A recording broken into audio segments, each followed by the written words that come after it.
Crazy when you think about it, but Tony Hawk's Proving Ground is the 9th game in the Tony Hawk series. It's been going on for, that's right, 9 years now. This annual series has seen a lot of changes over the years. They add a lot of things, they take a few things away, they make drastic changes, little changes. And in the grand scheme of things, Tony Hawk 9 makes some pretty substantial changes in some ways, while sticking really close to Project 8 in others.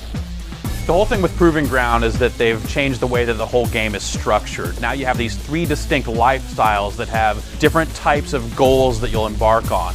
There's the career lifestyle, which is pretty much your standard kind of Tony Hawk progression. You're taking a lot of photos, appearing in a lot of skate videos.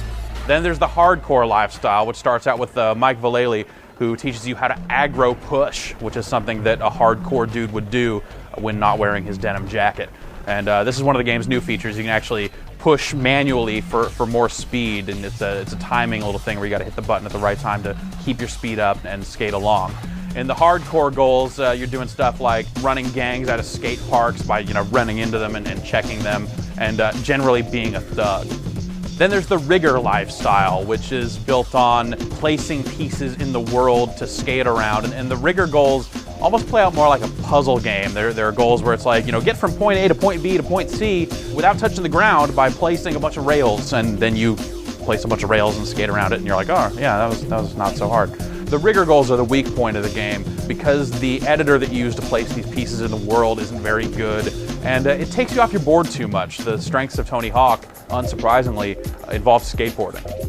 The game structure is further broken down from there into episodes. Each pro you meet along the way has a different episode, and these are little 5 to 6 goal chunks of gameplay that move you through this character's story. So Dustin Dollin, you'll meet up with him and have to clear out a skate park. Bam Margera, you meet up with him and basically interrupt the filming of his TV show, and generally do a bunch of different things, though the goals aren't really that different from one another.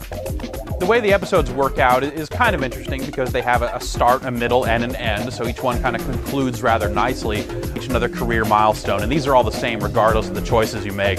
You eventually get a sponsored shoe, you eventually get a sponsored board, you eventually build a skate team, and you eventually film a video with your skate team, and when you do that, the credits roll. There's no big kind of epic goal at the end or anything like that to tie it all together. There's no big storyline, there's no big chase scene at the end or anything like that, which, granted, the storyline has never been a huge part of the Tony Hawk universe, but to just see it cut off super abruptly like that is really strange. So there are a handful of tweaks to the gameplay and additional things you can do. You learn aggro kicking, which is a speed boost. You learn how to slash grind and carve bowls. The nail the trick system from last year's game has been enhanced quite a bit. Before it was just flip tricks you could do. Now you can do grabs, which works pretty well, and you can do manuals, which doesn't work very well at all. But probably the biggest thing hampering Proving Ground is that there's just a number of goals that feel like they have technical issues. Things like you having to place a camera down and take a picture of yourself while you're doing a specific grind, and for some reason it never enters the camera mode. The camera goals are pretty strange overall. They have you plop a camera down and point it at something you're going to do a trick on. Then when you enter the frame of this camera, it switches to the view of the camera, which is disorienting. It slows the action down, which is even more disorienting. And then on top of that, while you're doing this trick, you have to do some kind of weird claw maneuver with the controller to get a finger around to push in the right analog stick while you're in the center of the frame to time it all right. It's just kind of a nightmare, and it's really a hassle to deal with. Taking your own photos is just kind of a bad idea. The game has online for up to 8 players, and you can play pretty much the standard Tony Hawk modes: combo, mambo, trick attack, graffiti, walls, that sort of stuff that have mostly appeared in previous games. You can skate around the whole world or limit it to one specific area, and this is nice, especially on the PS3, because last year's game didn't have online. But at the same time, the online in Tony Hawk is getting so specific that the only people that are really, really into it are super good at it, and unless you're at the very, very top of the Tony Hawk ladder, you're just going to get knocked around.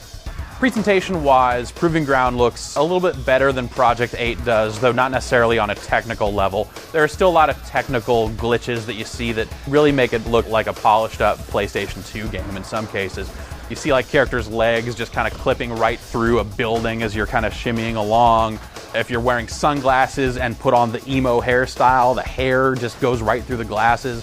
It's like really simple stuff that you would figure that they would have fixed by now. It seems pretty important considering you look at your character's face in just about every single goal that they would want the hair to look right. That sounds weirdly specific, but in a lot of ways it's a metaphor for the whole game. There are a lot of little things like that that just look really, really weird. But the art style in the game is a little bit better than the technical side. The game is meant to kind of carve out a slice of East Coast skating culture. So to do that, they make one large world that ties together 3 cities, Philadelphia, Baltimore, and Washington, D.C. And these are connected by really short bridges. It's not very realistic, but whatever, it works in the context of the game. And you get a lot of kind of dingy, dirty-looking urban areas and kind of the cleaned-up downtown areas. And the cities themselves generally look pretty good. Tony Hawk's Proving Ground does a lot of things right, and if you're a fan of the series, you probably will still get some enjoyment out of it. But at the same time, there are a lot of things that just feel a little phoned in, and the game doesn't really come together particularly well between the dependence on the rigor mode and this level editor that is not so great, and the rest of the goal structure. It's pretty disappointing. So unless you're a super extreme fan of the Tony Hawk series that is bound to derive enjoyment from it regardless of what they do, it's really not going to be your game this year.